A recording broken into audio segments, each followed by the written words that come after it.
তুমি যতক্ষণ বললে আমি বাইরের লোক, আমার এখানে আসার কোনো অধিকার নেই, ততক্ষণ তুমি ঠিকই বললে। কিন্তু এই যে আমাকে নিয়ে এত কথা বললে, তোমার অ্যাডভাইস, সেটা ভুল বললে।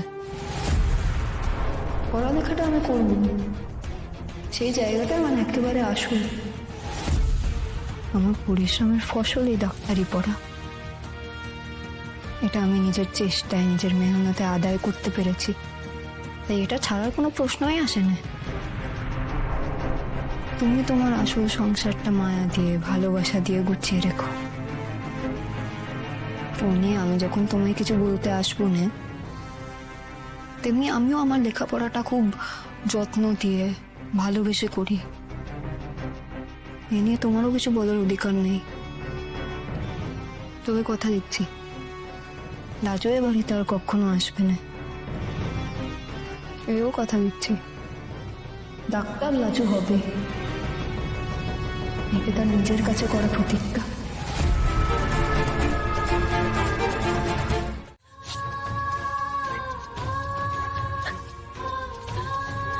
লাজু, তুই চলে যাচ্ছিস? কি হলো? তুই কাঁদছিস কেন? কি হয়েছে লাজু, আমাকে বল। কেউ কিছু বলেছে? কাম্মা কিছু বলেছে?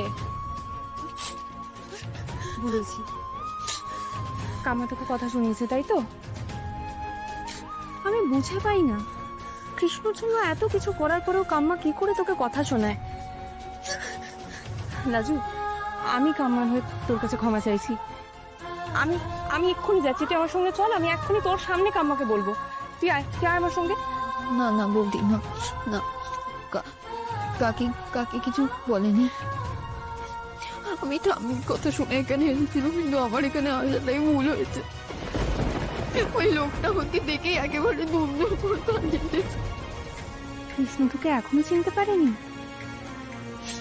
বৌদি, আমি জানতাম যে ও আমাকে চিনতে পারবে না, কিন্তু ও যে আমাকে এমন ভাবে কথা শোনাবে সে আমি বুঝিনি। ঘরে ঠাম্মি কাকি সবাই ছিল, ও কাউকে কিচ্ছু বলার একটাও সুযোগ দেয়নি। একেবারে আগাছার মতো করে উপরে ফেলে দিল যেন। কৃষ্ণ তোকে দেখলো কি করে? তোদের ঘরে গেছিলি? না বৌদি, আমি এতটাও নির্লজ্জ নই। আমি জানি আমার ছায়া পর্যন্ত ও এখন দেখতে চায় না।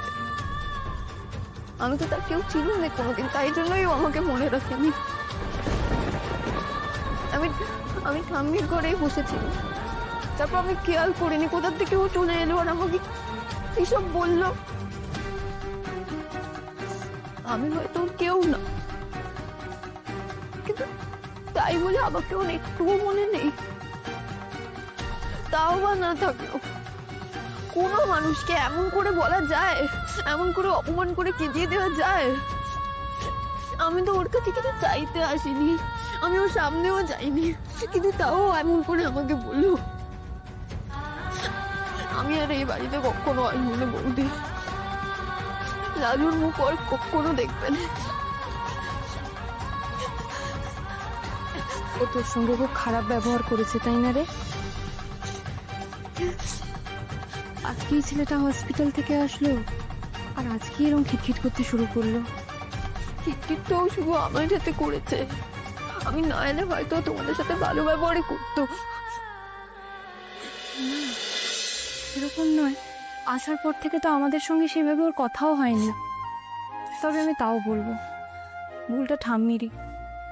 ঠাম্মি যখন জানে যে এখন কৃষ্ণ তোকে দেখলে রিয়্যাক্ট করবে, তখন ঠাম্মির উচিত ছিল তোর সাথে একটু সাবধানে কথা বলা। তুমি যা আমি তোমাকে তাই ভাবে বনলতা, কিচ্ছু ভুলে যায়নি। মায়ের ঘর থেকে গয়না চুরি করা, তারপর একটা নিরপরাধ মেয়েকে চুরির দায় অপদস্থ করা। সেদিনও কিন্তু লাজু তোমার বিরুদ্ধে মুখ খোলেনি, অপমান মাথায় নিয়েও বেরিয়ে যেতে চেয়েছিল। তারপরেও তোমাকে অনেক সুযোগ দেওয়া হয়েছে না, তুমি শুধুমাত্র লাজুর ক্ষতি কি করে করা যায় সেই বিষয়ে মশগুল থেকেছ। অন্যের ক্ষতি করে নিজের জীবন কিন্তু চালানো যায় না, করো না, এটা হয় না। আর আর আজকে কৃষ্ণ যেভাবে উত্তেজিত হয়ে পড়েছিল, কেন জানি না আমার মনে হচ্ছে তুমি জেনে শুনে এটা ঘটতে দিয়েছিলে। সত্যি ঘুমিয়ে পড়েছিলাম আন্টি, এটুকু বিশ্বাস করো।